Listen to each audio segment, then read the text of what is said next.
जय श्री राम दोस्तों, आज हम जानेंगे गणेश जी का जन्म कैसे हुआ था। भाद्रपद मास के शुक्ल पक्ष की चतुर्थी को भगवान श्री गणेश जी का जन्म दिवस मनाया जाता है। इस दिन से 10 दिनों का गणेश उत्सव प्रारंभ होता है। कैसे हुआ था भगवान श्री गणेश जी का जन्म?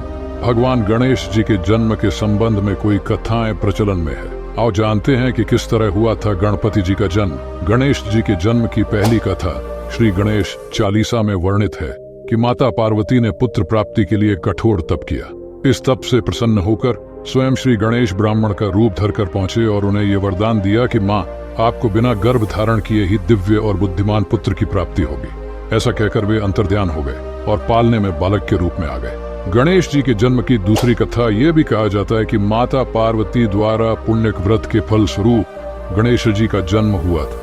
इस व्रत को करने के लिए माता को पारिजात के फूलों की आवश्यकता थी।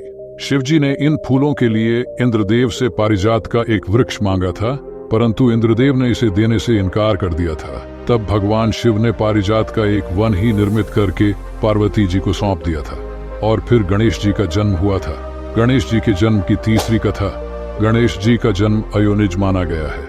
अयोनिज अर्थात जो योनि से उत्पन्न न हो। माता पार्वती ने उन्हें मिट्टी से निर्मित किया था। कहते हैं कि माता ने अपनी सखी जया और विजया के कहने पर एक गण की उत्पत्ति अपने मैल से की थी। हालांकि शिव पुराण की कथा के अनुसार माता पार्वती ने अपने शरीर पर हल्दी लगाई थी। इसके बाद जब उन्होंने अपने शरीर से हल्दी उबटन उतारी तो उससे उन्होंने एक पुतला बना दिया। पुतले में बाद में उन्होंने प्राण डाल दिए। इस तरह से विनायक जी का जन्म हुआ था। इसके बाद माता पार्वती ने गणेश जी को आदेश दिए कि तुम मेरे द्वार पर बैठ जाओ और उसकी रक्षा करो, किसी को भी अंदर नहीं आने देना। और फिर कुछ समय बाद शिव जी घर आए तो उन्होंने कहा कि मुझे पार्वती से मिलना है। इस पर गणेश जी ने मना कर दिया। शिव जी को नहीं पता था कि ये कौन है। दोनों में विवाद हो गया और उस विवाद ने युद्ध का रूप धारण कर लिया। इस दौरान शिव जी ने अपना त्रिशूल निकाला और गणेश जी का सर काट डाला। जब पार्वती जी को पता लगा तो वह बाहर आई और रोने लगी। उन्होंने शिव जी से कहा कि आपने मेरे बेटे का सिर काट दिया। शिव जी ने पूछा कि ये तुम्हारा बेटा कैसे हो सकता है। इसके बाद पार्वती ने शिव जी को पूरी कथा बताई। शिव जी ने पार्वती को मनाते हुए कहा कि ठीक है, मैं इसमें प्राण डाल देता हूँ, लेकिन प्राण डालने के लिए एक सिर चाहिए। इस पर उन्होंने गरुड़ जी से कहा कि उत्तर दिशा में जाओ और वहाँ जो भी माँ अपने बच्चे की तरफ पीट करके सोई हो उस बच्चे का सिर ले आना। गरुड़ जी भटकते रहे पर उन्हें ऐसी कोई माँ नहीं मिली, क्योंकि हर माँ अपने बच्चे की तरफ मुंह करके ही सोती है। अंततः एक हथिनी दिखाई दी। हथिनी का शरीर का प्रकार ऐसा होता है कि वह बच्चे की तरफ मुंह करके नहीं सो सकती है। गरुड़ जी उस शिशु हाथी का सिर ले आए। भगवान शिव जी ने वह बालक के शरीर से जोड़ दिया, उसमें प्राणों का संचार कर दिया, उनका नामकरण कर दिया। इस तरह श्री गणेश को हाथी का सिर लगा। गणेश जी के जन्म की चौथी कथा पद्म पुराण के अनुसार एक बार श्री पार्वती जी ने अपने शरीर के उबटन से एक आकर्षक कृति बनाई जिसका मुख हाथी के समान था। फिर उस आकृति को उन्होंने गंगा में डाल दिया।